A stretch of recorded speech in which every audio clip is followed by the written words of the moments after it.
On Whitaker Street, in the historic heart of Savannah, the little bakery sat in silence. The refrigeration unit hummed low and steady, filling the empty space with its mechanical breath. Beyond the glass cases, where there should have been trays of pastries, pies, and frosted cakes, only a few lonely leftovers remained. A pair of eclairs she hadn't had the heart to throw out, a small tart that hadn't found a home. Their presence under the fluorescent lights felt almost mocking, as if reminding her how far her dream had fallen. Claire Bennett wiped down the shelves with a vinegar-based cleaner that smelled faintly acidic, harsher than butter and sugar ever should. Each stroke of the cloth seemed heavier than the last. She glanced up at the chalkboard menu, where whimsical handwriting once promised sweet moments to anyone passing by. Now the chalk marks were faint, smudged by time and indifference, like the dream itself. It had been 2 years since she'd opened the bakery. 2 years since she convinced herself that Savannah's locals and tourists alike would flock to her red velvets, her lemon bars, her pecan pies. She pictured children laughing with frosting on their lips, couples sharing slices beneath the moss-draped oaks outside. Instead, she got silence broken only by the occasional beep of the square reader tallying a meager sale. The landlord's letters had grown sharper, more impatient. The last one hadn't even bothered with pleasantries, just a demand, blunt and final. The bank's emails were worse, bolded reminders, phrases like final notice that pressed down on her chest each time she opened her inbox. Suppliers had been kind at first, giving her grace weeks and extra time, but even kindness had its limits. Claire touched the crack in the corner of the front display glass, the one she had noticed the very first week she opened. Back then, it felt like nothing, a minor accident when a delivery box clipped the edge. But in her mind, that fracture had grown over the months, no longer just in the glass, but deep inside her confidence. A tiny fault line that spread until the whole foundation felt unstable. She turned off the overhead lights, leaving the kitchen glow as the only source of warmth.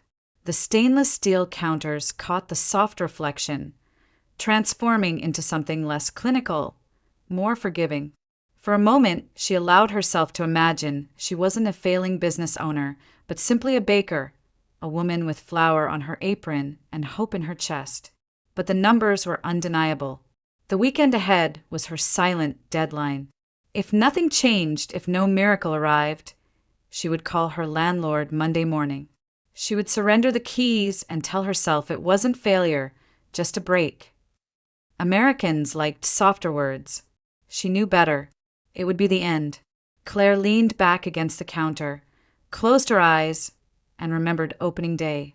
The scent of cinnamon rolls, fresh from the oven, had wafted through the street. A few curious passers-by had come in, charmed by the chalkboard signs and her nervous smile. She remembered telling herself, "This is it. This is where I belong." For weeks, she lived on adrenaline and caffeine, certain her dream was unstoppable. But dreams wore down against rent, against slow winters, against bills that didn't wait for inspiration. Each month had chipped away at her resolve until only exhaustion was left. She ran the cloth over the glass once more, staring at the hollow reflections staring back at her. Her grandmother had always told her that baking was about making people feel cared for. But lately, the bakery had felt more like a burden than a gift, an anchor that dragged her further down each day. She sighed and dropped the rag onto the counter. If nothing else, tonight she could at least walk out with clean shelves. Maybe that would make saying goodbye easier. Just then, the bell over the door chimed. The sound startled her so much that she nearly knocked over the napkin holder. Customers at this hour were rare, almost non-existent. She turned quickly, expecting perhaps a lost tourist or someone drunk and wandering. But the figure in the doorway was neither. An elderly man stood framed in the entrance, holding the door with a trembling hand. He wore a tweed overcoat that looked as though it belonged to another era, something pulled straight from an old photograph. His face carried the lines of dignity worn thin by worry, and his pale blue eyes held something desperate, something raw. "Excuse me," he said, voice gravelly but urgent. Are you still open? Claire blinked, unsure how to answer. Technically, she wasn't. Technically, she hadn't been open for hours. Yet something about the way he hovered there, clutching the frame of the door as though his whole night depended on it, kept her from sending him away. I'm sorry, she said gently, her tired voice stretching into kindness. We're just about closed. The man stepped inside, closing the door carefully behind him. The bell jingled once more before settling into silence. He removed a handkerchief from his pocket and held it like a talisman. My name's Thomas Montgomery, he said, his words tumbling out with urgency. Tomorrow is my wife's 80th birthday. We've been married 55 years. And his voice faltered. He lowered his gaze to the floor, ashamed. I forgot to order her cake. Claire's breath caught. He stood there, not as a customer, but as a husband heavy with guilt. She could feel the weight of his words filling the empty shop, pressing against the silence that had lived there for months. For the first time in a long while, Claire felt her heart quicken, not for rent or overdue bills, but for the quiet desperation of a stranger asking her for one last chance. Thomas Montgomery stood in the glow of the bakery's lights, his weathered hand still gripping the handkerchief as though it anchored him. Claire watched him, sensing not just the exhaustion of an old man, but the panic of someone who had realized too late that he had forgotten something irreplaceable. I don't know how I let this happen, he murmured, his voice unsteady.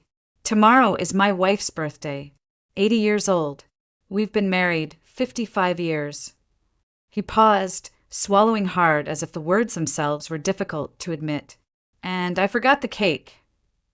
His confession hung in the air like a verdict. Claire said nothing at first. She had grown used to customers asking for last-minute favors. Dozens of cupcakes for a school event, a pie just before Thanksgiving. But never had she heard it spoken like this, with shame pressing down heavier than the request itself. I walked half this city tonight, Thomas continued, his eyes darting as though retracing his frantic steps. I went to every bakery I could find. Most were already closed, and those still open said no. They told me I should have ordered weeks ago, that nothing could be done on such short notice. And they were right. His voice cracked. But I can't show up tomorrow empty-handed. Not after everything she's endured this year. The mention of his wife softened his tone. Claire saw the way his fingers trembled against the edge of the counter. Her name is Evelyn, he said, his gaze brightening with memory. She's been in and out of the hospital all year. Heart trouble, the kind that makes you count breaths at night instead of sheep. I've spent so much time managing her medicine, her appointments, watching her fall asleep with tubes and monitors, he faltered again. I lost track of this one thing. And she loves her birthday cake. She always has. He opened the handkerchief, revealing a crumpled piece of paper with notes scrawled in shaky handwriting. It doesn't need to be grand. No 3 tiers, no showpieces, just red velvet with cream cheese frosting. And he hesitated, embarrassed by the simplicity of it. A single rose, a sugar rose right in the center. She always says a cake isn't dressed without one. The request was so modest, so heartfelt, that Claire felt something stir inside her chest. It had been so long since a customer asked for anything other than flavors on a menu board. She saw in his eyes not just a man desperate for dessert, but a husband desperate to give his wife one more moment of joy. But reality was quick to intrude. She thought of her pantry shelves. Flour, sugar, eggs, yes. Cocoa, yes. But cream cheese, butter, vanilla beans? She had rationed everything, saving what little remained as though hoarding them would delay the inevitable. Her last block of cream cheese sat in the refrigerator, intended for a cake she might never sell. Her last 2 vanilla beans had been tucked away for months, labeled in her mind as for something special. This man's plea made her wonder. What else could special mean if not this? Still, hesitation gnawed at her. She had already promised herself she would close by Monday. Why take on more work now, more hours without sleep, more strain on ingredients she might never replace? Thomas must have read the conflict in her silence. He fumbled for his wallet, pulling it out with trembling hands. Please, I'll pay whatever you ask. Tonight, right now. Just name the price. Claire shook her head slowly. No, she said softly, surprising even herself with the steadiness in her voice. If I make this cake, you'll pay me tomorrow. When you see it, if it's what you hoped for. His eyes widened, disbelief flickering into relief. For a moment, he looked decades younger, as if someone had lifted the weight from his shoulders. Then he let out a short, breathless laugh that sounded almost boyish. 10 o'clock. 10 o'clock, Claire confirmed. I'll be here at 9:55, he promised, still clutching the handkerchief. He lingered a moment, as though words of gratitude weren't enough. Finally, he reached across the counter and pressed her hand between both of his. You don't know what this means. Thank you. When the bell jingled and the door closed behind him, the silence of the bakery felt different. Not empty, expectant. Claire stood for a long moment before exhaling, a long, steady release that seemed to clear the dust of despair from her lungs. She pulled the string of her apron tighter around her waist and walked into the kitchen.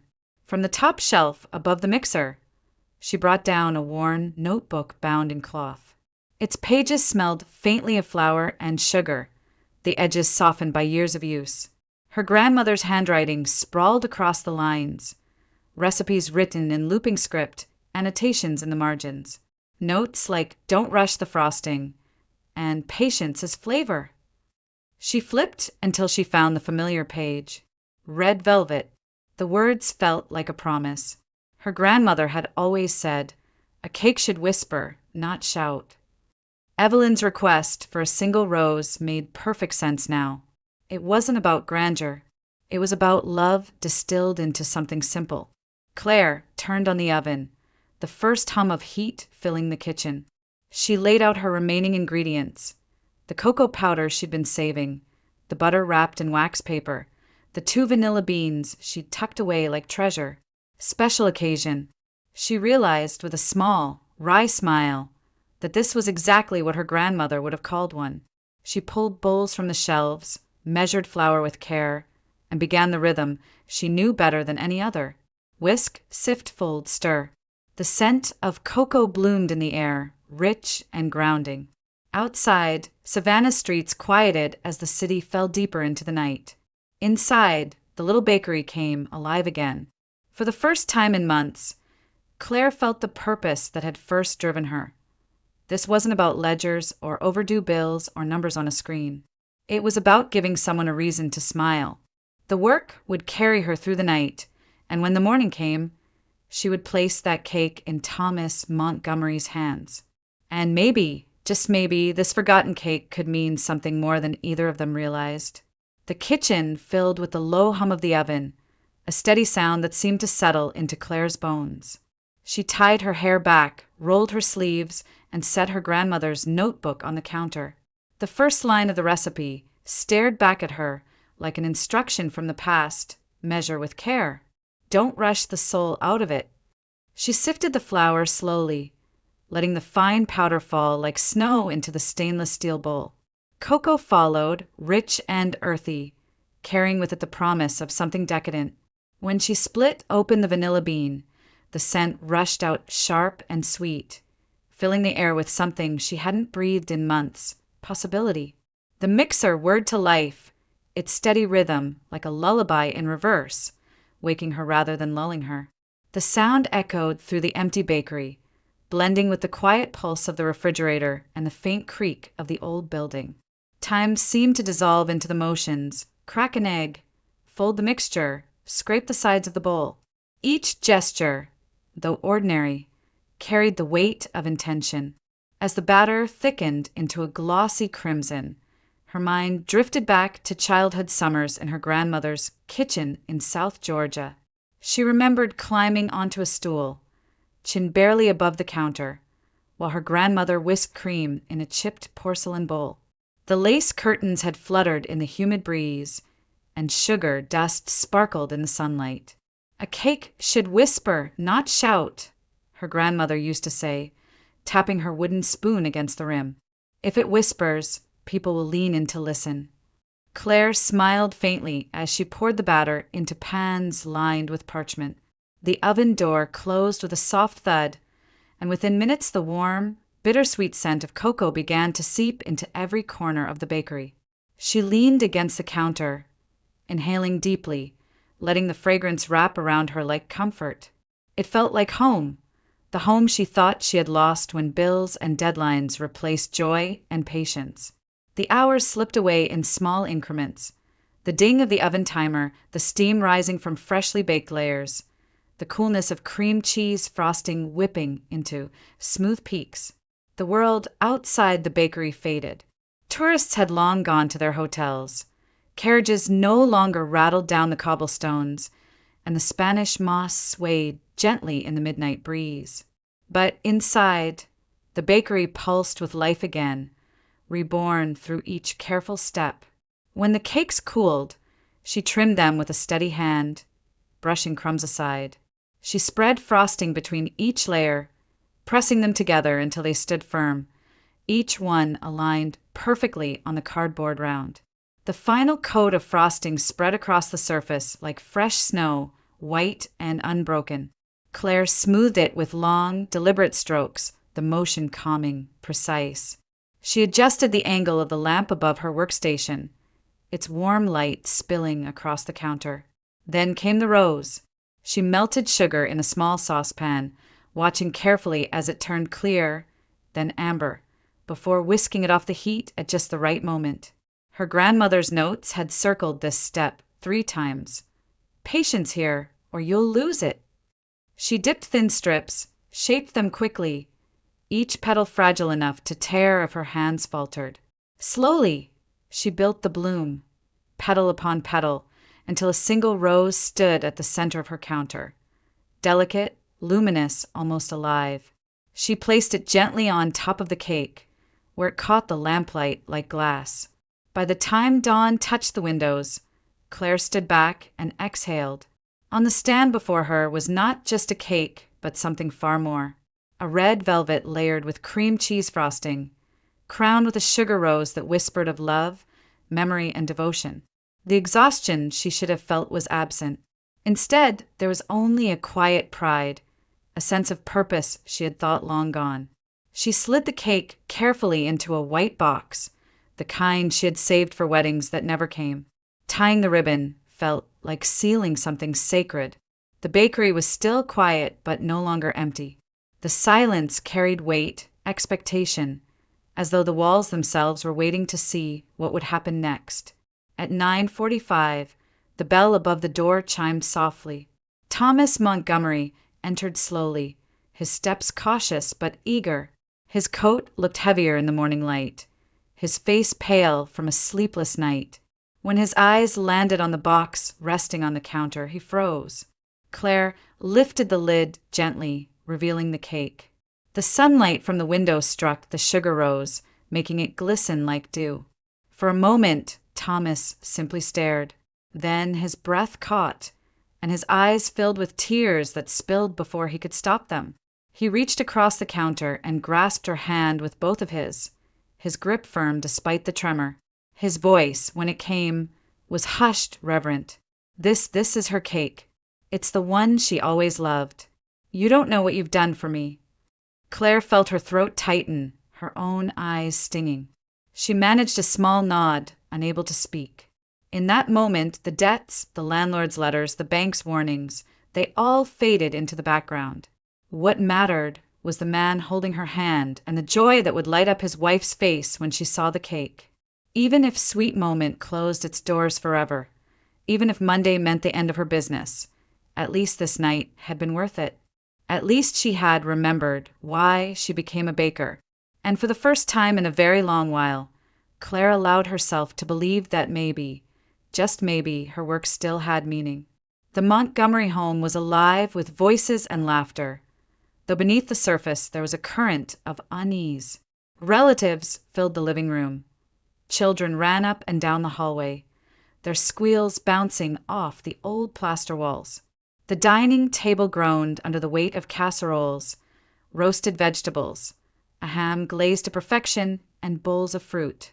Wine glasses clinked as adults made conversation, doing their best to keep the atmosphere cheerful. Yet something essential was missing.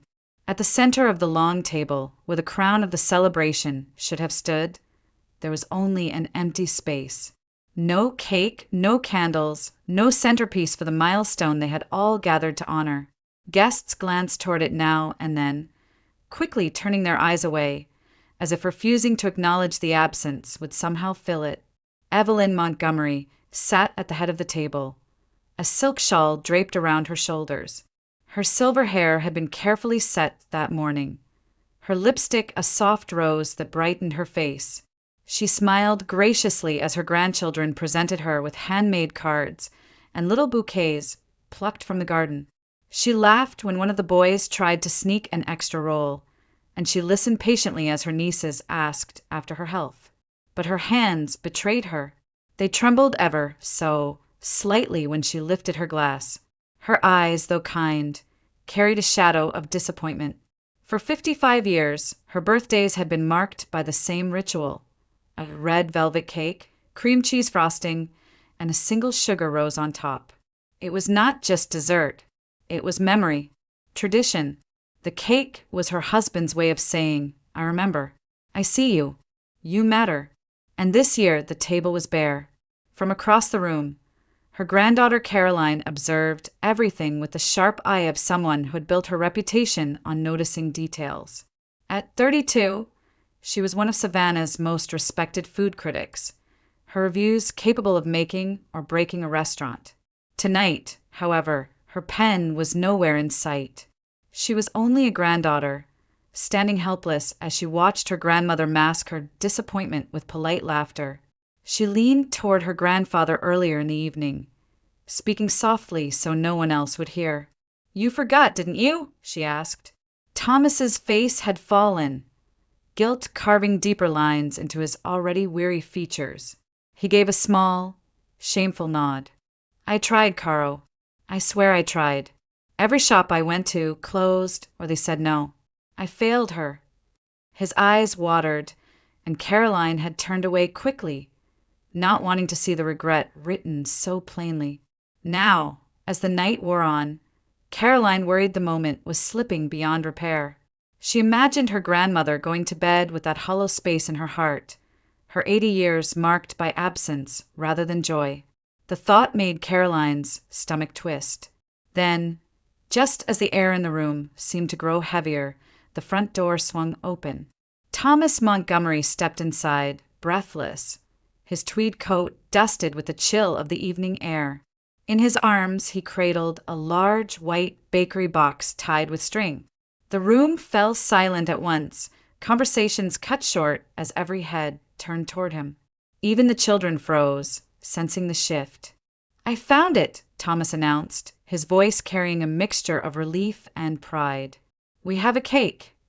He walked to the table, setting the box gently in the very space that had sat empty all night. His hands lingered on the lid, almost reverent. For a heartbeat, no one moved. The anticipation in the room was palpable, like a collective breath being held. With slow, deliberate care, Thomas untied the string and lifted the lid. Gasps rippled through the crowd. There it was, a red velvet cake of striking beauty, its cream cheese frosting smooth and flawless, white as fresh snow. At the very center rested a single rose crafted from sugar, so delicate it looked as though it had been plucked from a morning garden. Its petals caught the light, translucent and luminous, as if a drop of dew clung to its edge. The cake seemed almost too perfect, too alive to be eaten.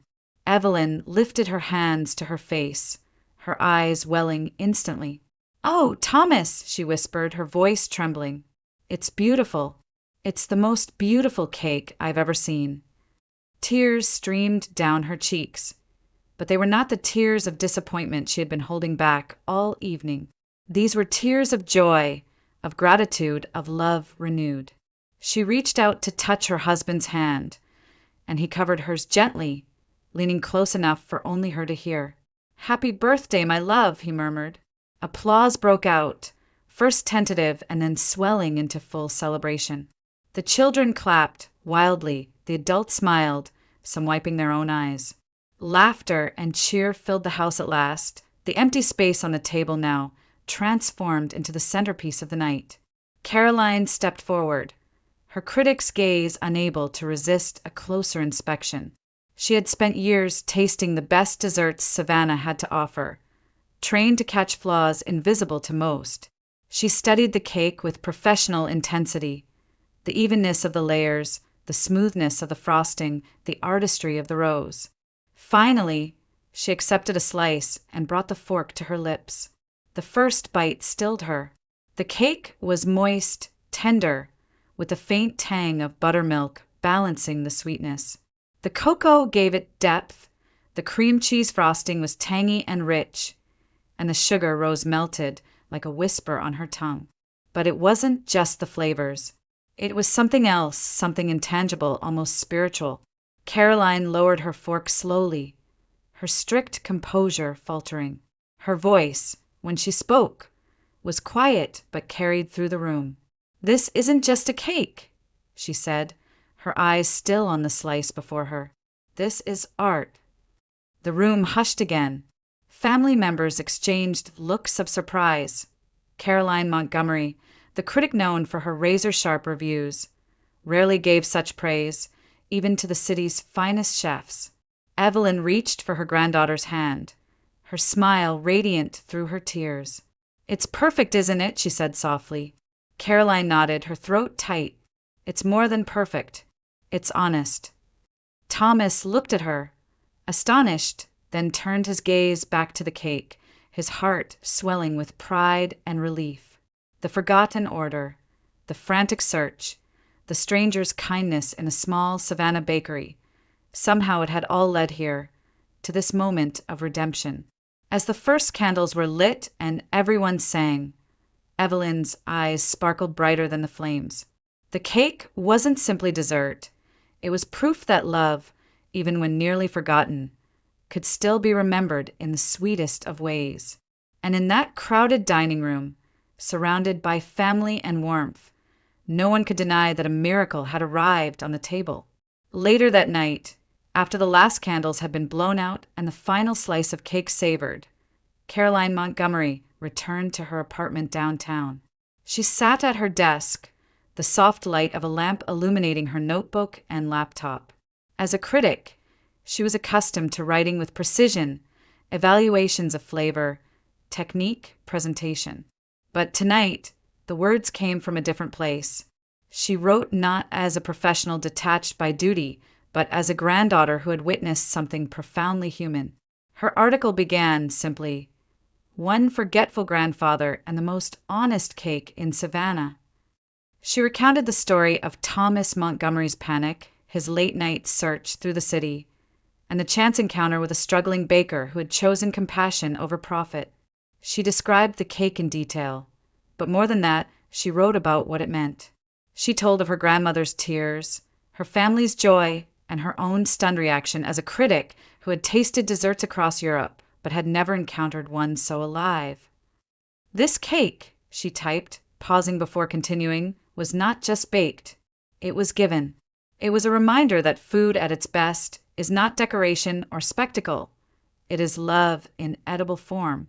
And when we lose bakers like Claire Bennett, we lose more than a business. We lose a piece of what makes life meaningful. When Caroline hit publish, she had no idea the ripple it would send through the city. By midnight, the article had already spread across Savannah's online community. By dawn, it had been shared hundreds of times on social media, reposted with captions like "This made me cry" and "Support local bakers with soul." Comment sections filled with stories from people who remembered their own family traditions, their own moments when food had spoken louder than words. The next morning, Claire awoke to the shrill buzz of her phone vibrating on the nightstand. At first she groaned, assuming it was another reminder from the bank or a supplier asking for payment. But as she rubbed the sleep from her eyes, she saw notification after notification lighting up the screen. Messages, missed calls, emails. Frowning, she pulled on a sweater and shuffled to the kitchen table, her heart thudding with confusion. She opened her email first. Dozens of subject lines greeted her. Cake order inquiry, wedding tasting request. Do you have availability this month? Some were from names she recognized around Savannah. Others were complete strangers. Her hands trembled as she clicked through them. People weren't just asking for pastries or cupcakes. They were asking for wedding cakes, anniversary cakes, corporate orders, dozens at a time. Still half in disbelief, Claire powered up her old laptop. The fan whined as the screen flickered to life. She typed in her password and waited for the sluggish browser to load. When it finally did, her breath caught. Right there, on the homepage of the city's most read lifestyle site, was Caroline Montgomery's article. The headline stretched across the screen, "One forgetful grandfather and the most honest cake in Savannah." Beneath it, a photo of a sugar rose glistened under the light, delicate and impossible to ignore. Claire leaned closer, reading in stunned silence. Caroline had not only described the cake, she had described her. The late-night hours, the decision to bake when she could have closed the door, the soul she poured into it because she believed food should carry love. Caroline's words were tender but firm, a declaration to the city that bakers like Claire were worth saving. As Claire scrolled, she saw the comment section already teeming with responses. "Where is this bakery?" one person asked. "I'll drive across town for a slice," said another. "I want her to bake my wedding cake," wrote someone else. Others simply left messages of gratitude. "This story made me believe in people again." She covered her mouth with her hand, overwhelmed. The phone rang again, jolting her. She answered, her voice tentative. "Good morning," said a polite male voice on the other end. "I'm calling from Magnolia Catering. We read about you this morning. We'd like to place an order for a corporate event, 50 guests."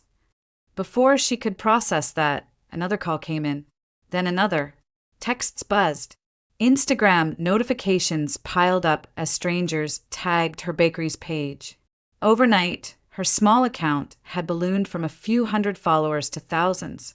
She sat there, phone pressed to her ear, staring at the empty shelves behind her counter. Just yesterday, she had been ready to close for good, convinced the city had forgotten her. Now the city seemed to have found her all at once. For a long while, she simply sat at the table, the sunlight warming her face, letting the truth settle in. She wasn't forgotten. She wasn't invisible. Somehow a single cake, baked in desperation, and love had shifted everything. And while the landlord's letter still sat unopened on the counter, and the bank would surely still call, Claire felt something stir deep inside her chest, something she hadn't felt in months. Hope. By the time the sun dipped below the moss-draped oaks of Savannah, Claire Bennett was nearly undone. The bakery had been filled from the moment she unlocked the door until long past closing time. Customers had streamed in one after another, some holding printed copies of Caroline Montgomery's article, others repeating lines they'd read online. "The most honest cake in Savannah."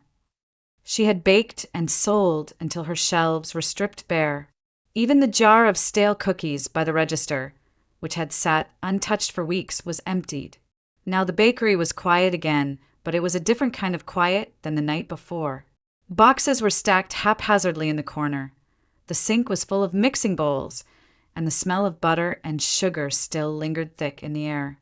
Claire pulled off her flour-dusted apron and collapsed into one of the wooden chairs near the front window. Her body ached, her feet throbbed, but exhaustion was tempered by something unfamiliar, an undercurrent of wonder. She was about to close her eyes when the bell above the door jingled softly. Claire's head shot up, startled. "I'm sorry," she called automatically, her voice hoarse from the long day. "We're closed for the night." "That's all right," came a warm, measured reply. "I didn't come for pastries." A woman stepped inside, tall, with dark hair pulled neatly back and a long coat draped over her shoulders. Her eyes were sharp, assessing, yet softened by the hint of a smile. She extended a hand. Caroline Montgomery. Claire froze. Recognition came instantly. Her name had been on every headline, every message, every order today. The critic, the granddaughter, the reason her phone hadn't stopped ringing since sunrise. Claire rose awkwardly, wiping her hands on her apron before shaking Caroline's hand. I don't know what to say, she stammered. Maybe start with thank you, Caroline said lightly, though her expression was kind. Then she shook her head. No, I should be the one apologizing.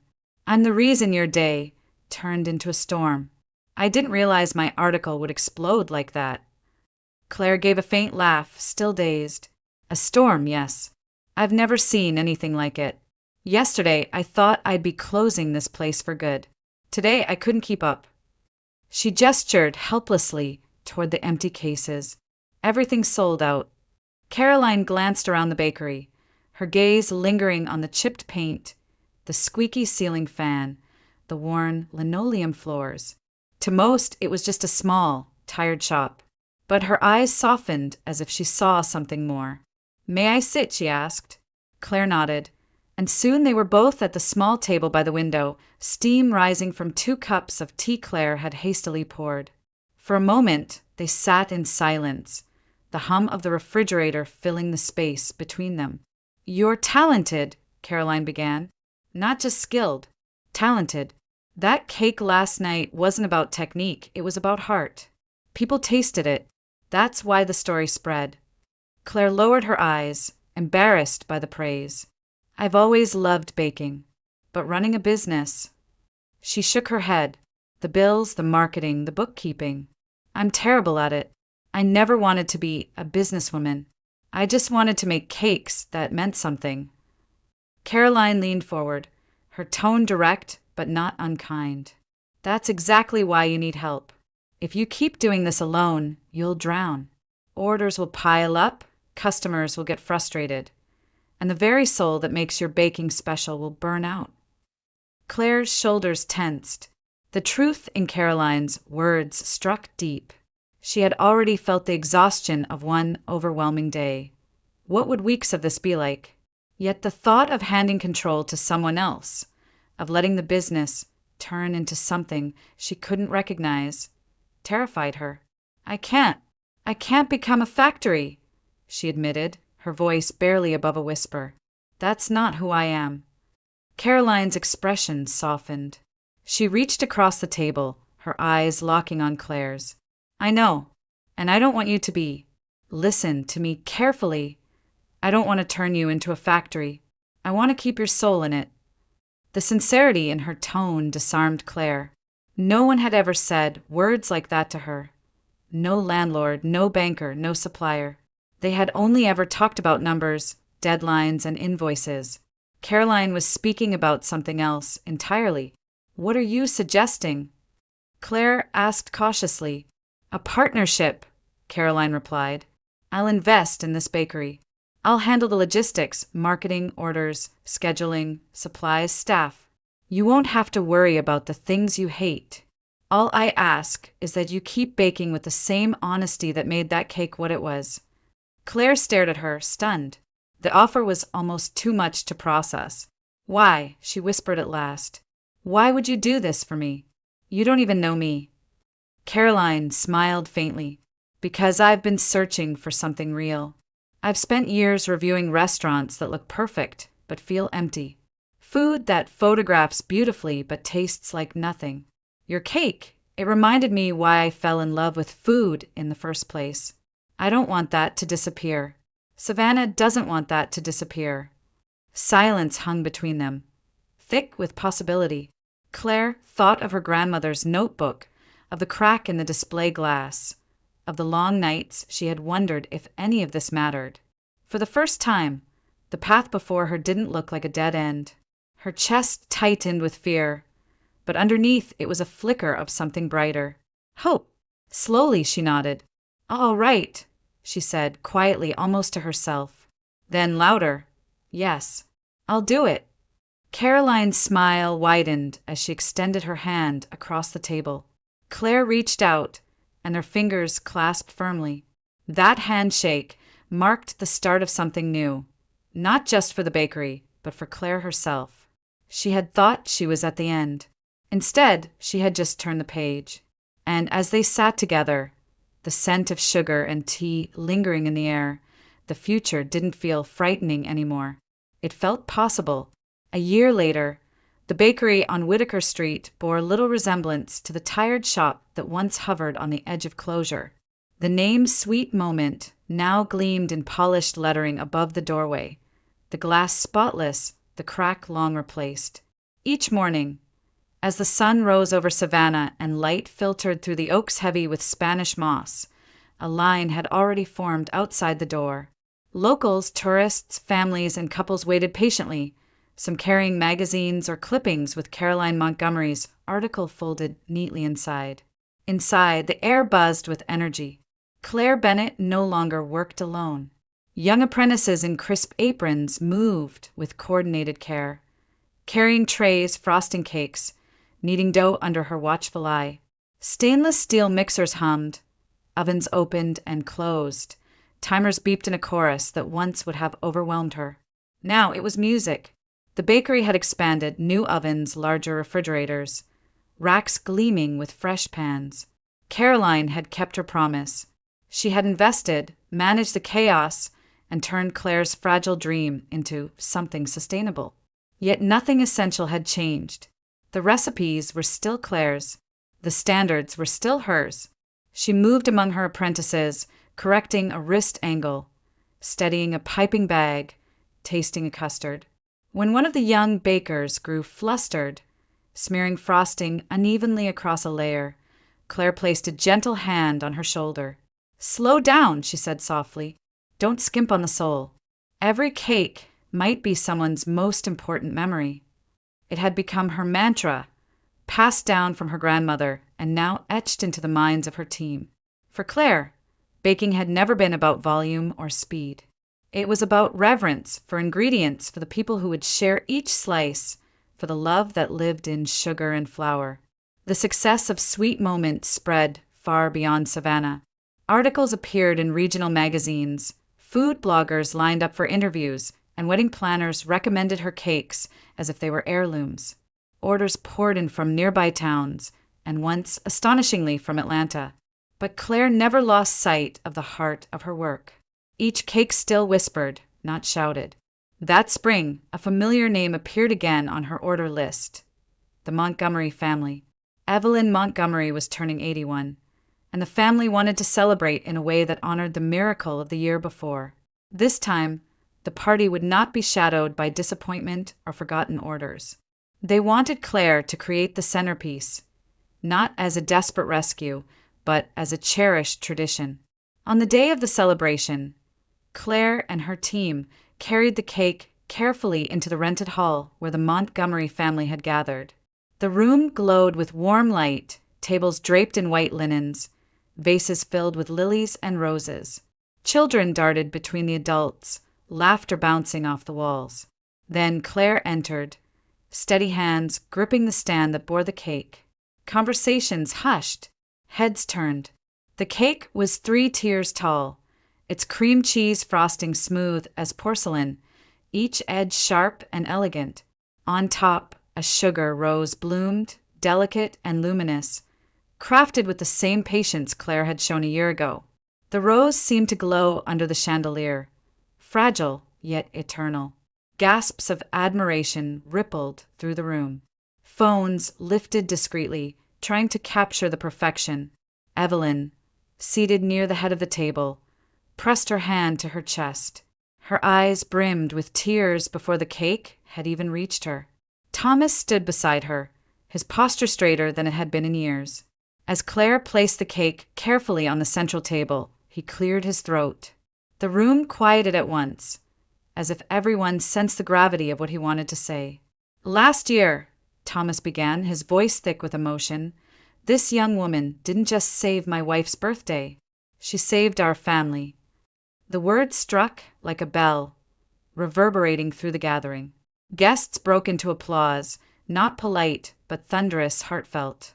Evelyn's tears spilled freely, her smile radiant, as she looked from the cake to her husband and then to Claire. Claire, standing there in her flour-dusted apron, felt her throat tighten. The applause, the praise, the spotlight, it was overwhelming. She had never been comfortable with grand gestures. She was a baker, not a performer. Yet in that moment, with dozens of faces turned toward her in gratitude, she felt something shift deep inside.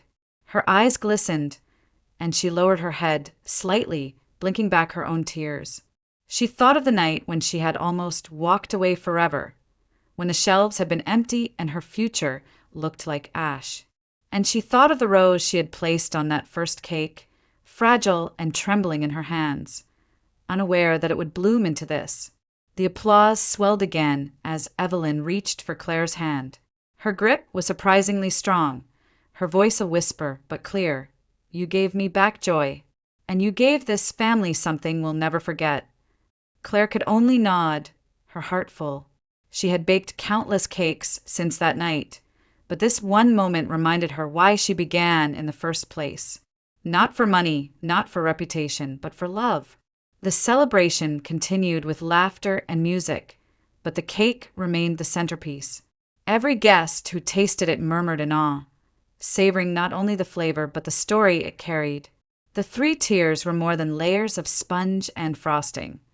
They were proof that second chances could blossom into legacies. And for Claire, standing quietly at the edge of the room, it was enough.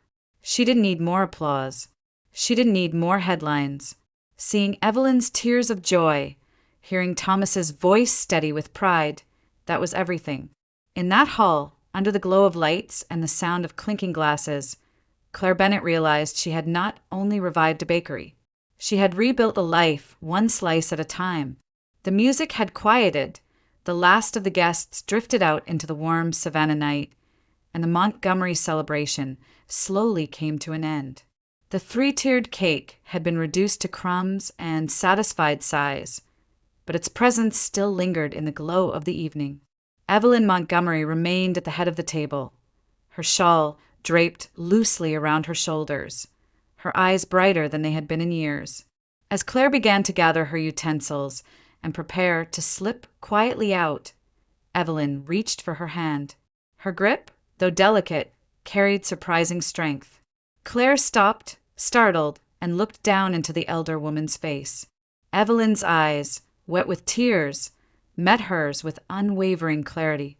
"Your hands do miracles," she whispered, her voice low but resonant, as if imparting a secret meant only for Claire. "Guard this gift. Don't ever let anyone take it from you." Claire's breath caught. For a moment, she couldn't speak. She simply nodded, pressing Evelyn's hand gently, carrying the weight of those words into her heart. It was a blessing, a charge, and a